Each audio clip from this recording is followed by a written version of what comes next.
tomando. Entonces, ¿cómo llegas al derecho? ¿Cómo llegas a elegir, a decir, yo quiero estudiar derecho y que de pronto tu mamá dijo, no, no, no, no, yo eso no me gusta, o tu mamá te apoyó, o tu papá, no sé. A ver, cuéntanos. Sí, realmente mi familia fue muy, en ese sentido, en la parte académica no era impositiva, más bien era muy abierto a lo que se decidiera. Yo el tema del derecho no lo tenía 100% definido, de hecho yo quería estudiar también medicina, ingeniería, quería estudiar antropología, arqueología, psicología. En las pruebas ITFES me fue muy bien en todas las áreas, excepto matemáticas fue como la más bajita, pero en general yo tenía ahí un abanico de posibilidades para incursionar en Varias carreras. en varias. Sí, entonces, pues nada, me sentía muy confundida, tenía 16 años y pues a esa edad, estando en una familia bastante protectora, donde tomar este tipo de decisiones a veces se volvía desafiante. Sin embargo, pues me presenté en la Universidad de Cartagena, en la universidad donde también estudió mi papá, un examen bastante riguroso, eran más de 1000 o 2000 personas que se presentaron para escoger 100 y al ver que estuve dentro de los seleccionados, yo dije, no, pues yo no voy a pensar más nada, ya este es mi lugar. Claro. Y me alegré, me emocioné, entonces estudié Derecho, me fue muy bien, entonces me sentí un poquito como confundida sobre si ese era mi camino, si no era, porque todavía pues el tema de la medicina me movía un montón, pero también recordaba los horarios que mis padres tenían que estar trabajando en las noches, fines de semana, días de Navidad, días especiales, siempre se juntaban como con esa responsabilidad y no quería algo así, quería algo un poco más libre, que yo tuviera espacios también para el descanso, para otro tipo de actividades. Entonces, bueno, seguí el camino y el derecho se ha convertido en estos momentos como una herramienta profesional que me ha abierto muchas puertas, he conocido muchas cosas y también una defensa hacia mí misma, hacia la familia, quizás. Bueno, entonces hoy ya me he reconciliado con esa parte y me alegra también pues Bueno, que vaya y quizás. ser abogada lo has ejercido, ¿verdad? Es decir, Sí, claro, has durante más de hecho 16 años. litigación, perdón, litigante es que se llama. Pues muy poco realmente al principio con mis tíos que son abogados en Valledupar, mi tío que pues ya Sí. falleció y mi madrina. Su perfil o su ejercicio era más que todo este tradicional de estos abogados litigantes extraordinarios que llegaban al juicio como muy apasionados con sus teorías de caso y no, era extraordinario, de hecho los admiro mucho, una fuente de inspiración, pero también entendí que mi estilo era diferente, mi estilo era un poco más conciliador, un poco más hacia la mediación, a veces tenía diferencias con mi tío porque me decía que no me veía como ese carácter o esa animosidad que muchas veces se refleja en el litigio o en los El juicios, carácter pero pues jurídico, el carácter jurídico pues para toma de claro, decisiones, condenas, aparte. bueno, Entonces, quizá al principio me generaba conflicto y yo decía, ¿será que yo me equivoqué? ¿Será que esto sí es? ¿No es? Pero entendí que hay muchas maneras de ejercer la profesión y que hay perfiles y luego entendí que el mío es más hacia los mecanismos alternativos de solución de conflictos, que no es el ganador y el perdedor, sino más bien un espacio en donde haya un gana-gana, donde haya un equilibrio, donde todos podamos ser aliados y transformar esa situación compleja en algo positivo para todos. Entonces ya pude entenderlo y el camino que he ido recorriendo desde el punto de vista académico ha ido sumando más las experiencias. Claro, yo he estado, como te dije, en Adrián, espacios. Ajá, ¿y sí. cuándo llega entonces que ya terminaste tu abogacía y llega el punto de decir, quiero estudiar una especialización y es esta? ¿Cuándo llega ese momento? O sea, ¿qué fue lo que te motiva a decir, esta especialización en la que yo quiero estudiar?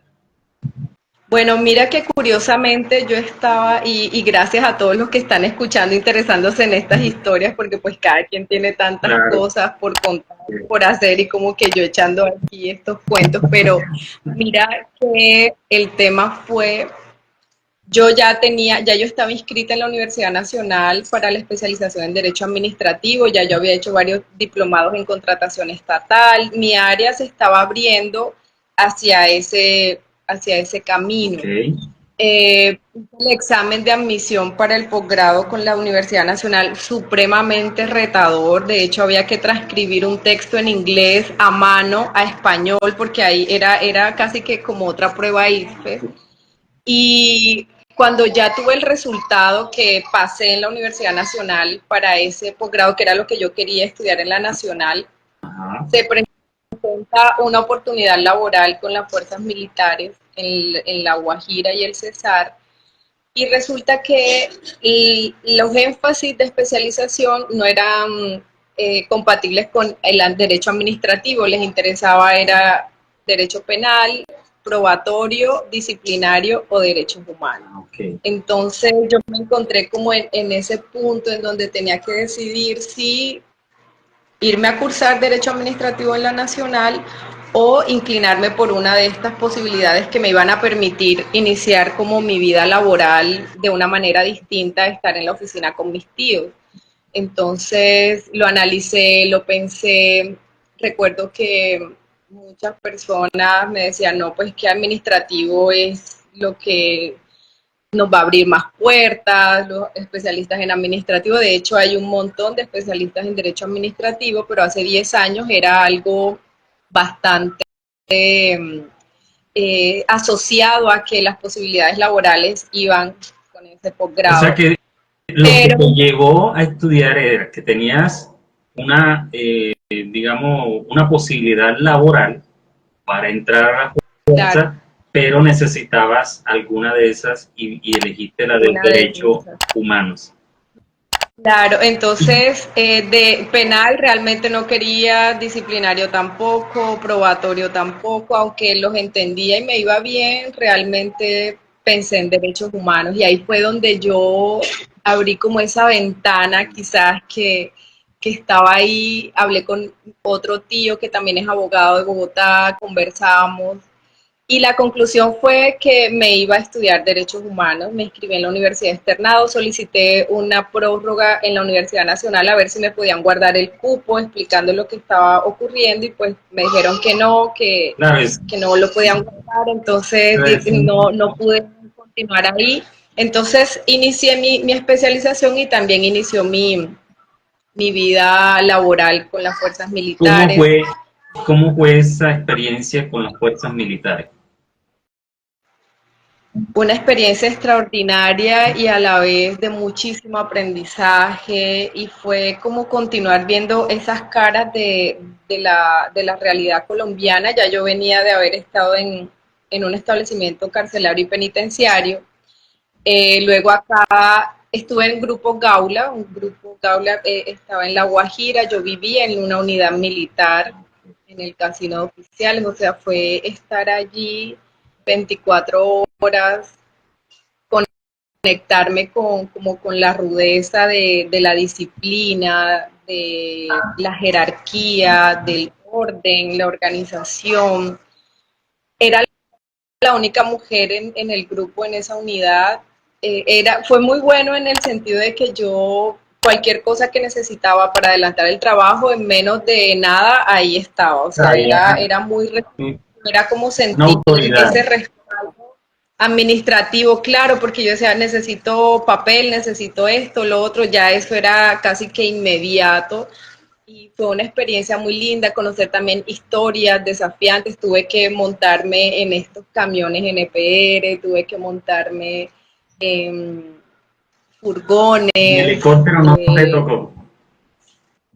Helicóptero no, pero sí en aviación ejército, uno de estos aviones que iban allá, porque allá había un radar de aviación ejército en La Guajira, como es zona fronteriza, y a veces nos permitían a los civiles que trabajábamos allí, nos daban la posibilidad de también participar desde, obviamente con mucha seguridad, de todas estas demostraciones y así. Entonces, un día pasó que se dio esa opción, la mayoría escogieron irse a los camiones como de artillería o cosas así, pero yo decidí irme en el vuelo y realmente era una tripulación muy pequeña, éramos 3, eso hacía una cantidad de maniobras, me vomité 2 veces, eh, pero fue una gran experiencia. Entonces conocí personas muy solidarias, no solamente desde lo militar, sino también las personas que estaban allí, sacerdote, castrense, también estaban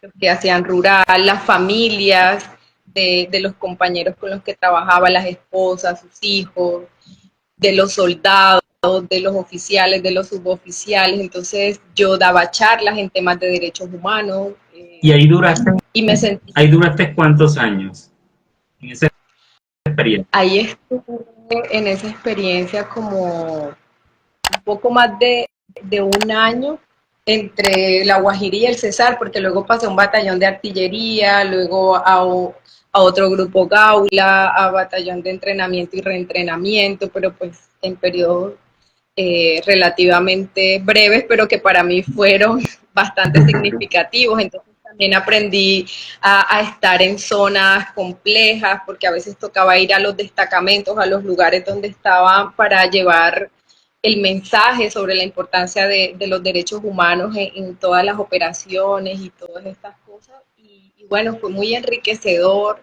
Adrián, Manejar tacones en medio de la tierra, del desierto, de las piedras, interactuar con o sea, población nunca te indígena. colocaste botas.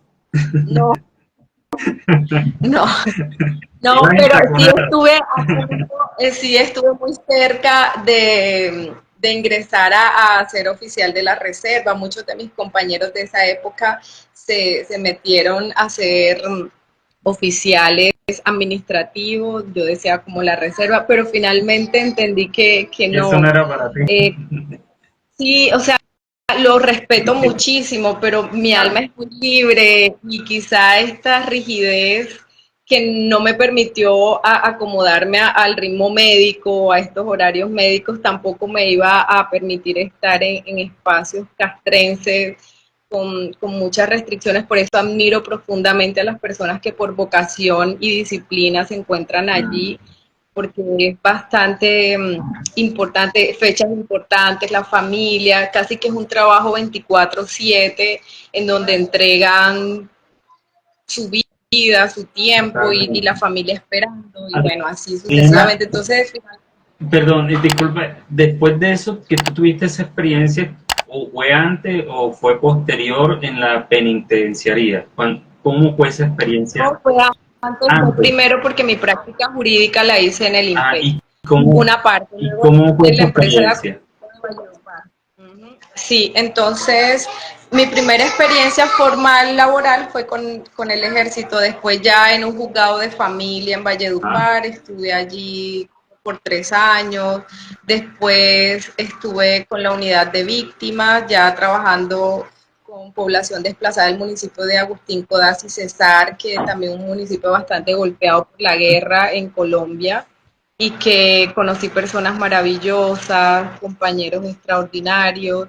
Ya después me comprometí en matrimonio y me casé, pues la persona con la que me casé, nos conocimos en la universidad, es de acá de Sincelejo y decidimos que íbamos a vivir acá y no en Valledupar.